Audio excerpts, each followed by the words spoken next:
Bonjour tout le monde, me voici aujourd'hui de nouveau avec Sabrina. Bonjour Julie, bonjour. Tu es éducatrice et tu t'es spécialisée dans le TDAH. Aujourd'hui une question importante, pourquoi c'est important de faire un dossier MDPH, notamment pour son enfant, mais on peut le faire aussi quand on est adulte. Oui. Pourquoi c'est important cette démarche de reconnaissance handicap? Alors, le TDAH, voilà, quand il y a un diagnostic, c'est qu'il y a un trouble.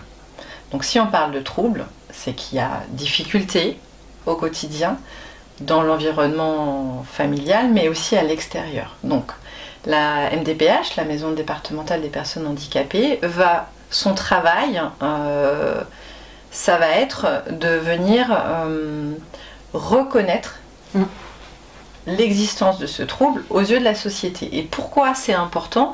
Parce que c'est avec cette reconnaissance-là qu'on va pouvoir obtenir des aménagements à l'école. Pourquoi pas des aménagements à domicile, s'il y a besoin, en fonction de la manière dont se manifeste le trouble. Pourquoi pas faire venir un éducateur qui va vous accompagner à mettre des choses en place à la maison, ou voilà, des achats de matériel qui peuvent représenter un certain coût. Évidemment. Oui.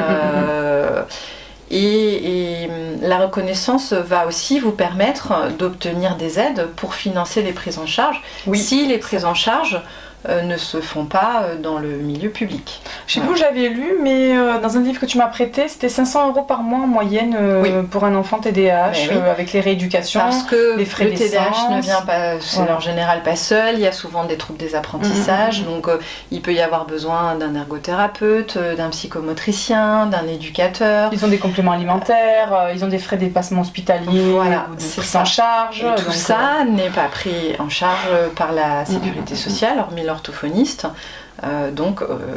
Voilà, effectivement, les familles peuvent présenter des devis assez conséquents. Exactement. Et c'est en moyenne, donc là, 400, 500 €, effectivement. Enfin, c'est une moyenne. Hein, donc il y en a certains où ça peut être plus que ça. Exactement. Hein. Donc la reconnaissance, en tout cas la demande faite auprès de la MDPH va être en fonction des difficultés de votre enfant. Et du pourcentage, parce qu'il y a un degré. Alors c'est la MDPH qui va statuer en fait sur ce qu'elle estime que représentent en pourcentage les troubles de votre enfant et le retentissement que ça a sur sa vie quotidienne, sociale, scolaire.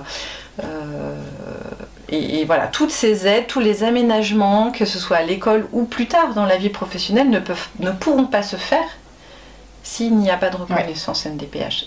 Et c'est vraiment important aussi pour que l'enfant lui-même et vous, en tant que parent, acceptiez qu'il y a bien... parce qu'on...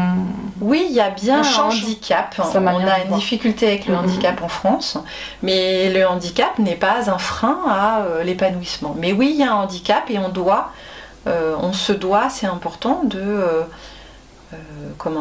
s'adapter au handicap et de faire en sorte que l'enfant, le jeune, puisse grandir avec ce handicap. Et puis on est d'accord que le mot handicap vient ici parce qu'on a une société qui est normée. Une société où il n'y aurait pas de normes, en fait il n'y aurait pas de handicap parce qu'on s'adapterait à chaque fois, à chaque enfant dans les écoles Montessori. Mais c'est pas le cas, on est bien d'accord. Donc c'est pour ça que cette reconnaissance, elle est fondamentale. Notamment aussi, ce diagnostic il est important parce que les enfants qui ne sont pas accompagnés peuvent aussi à l'âge adulte ou même à l'adolescence ou même déjà enfant se mettre en danger, avoir des comportements à risque. Voilà, donc quand on a un œil de parent sur ça, on peut mieux sensibiliser, on peut mieux protéger. Et puis les professionnels qui font la rééducation tout au long des années vont aussi aider l'enfant à prendre conscience de tout ça. Donc c'est vraiment important parce qu'il y a aussi... les risques d'alcool, de conduire vite, tous les comportements ordaliques qui sont déjà présents à l'adolescence vont se renforcer avec un TDAH.